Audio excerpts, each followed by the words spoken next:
আমি এক মাসের ক্ষমতা চাইছি। এক মাসের ভিতরে আমি যানজট মুক্ত করে ছাড়বো ইনশাআল্লাহ, জাদুর মতন। আমি দেশের জন্য কাজ করতে চাই, আমি দেশের মানুষের জন্য কাজ করতে চাই, আমার নিজের জন্য চাই না।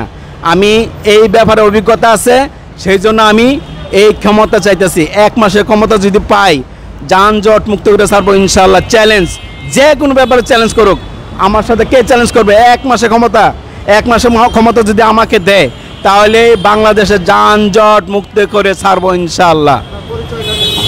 যেখানে আর্মি বাইরা পারে নাই, পুলিশ সার্জেন্ট বাইরা পারে নাই, ট্রাফিক বাইরা পারে নাই, যেখানে ছাত্র বাইরা পারে নাই, এরা কেউ পারবে না, কারণ এদের প্রশিক্ষণ নাই।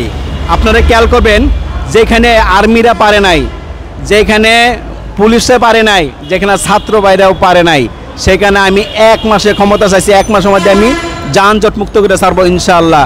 আমি এই জনগণের কাছে, এই সাংবাদিক ভাইদের কাছে আমি একটাই আবেদন করব যে আপনারা আমার এই ভিডিওটা যেন শেয়ার করে বলে দিবেন যে ডক্টর ইউনূস স্যার পর্যন্ত যেন যায়। আমি এক মাসের ক্ষমতা চাই ঢাকা শহরের যানজট মুক্ত করার জন্য। আমার প্রশিক্ষণ আছে, আমার 20 বছর অভিজ্ঞতা আছে। আমার একটা ব্যানার আছে এক মাসের ক্ষমতা চাওয়ার ব্যাপারে। আমি রাস্তার হিরো বাবুল ইসলাম রোমান। এক মাসের ক্ষমতা চাই, আমাকে এক মাসের ক্ষমতা দিলে পুরা ঢাকা শহরটা জাদুর মতন যানজট মুক্ত করবো ইনশাআল্লাহ।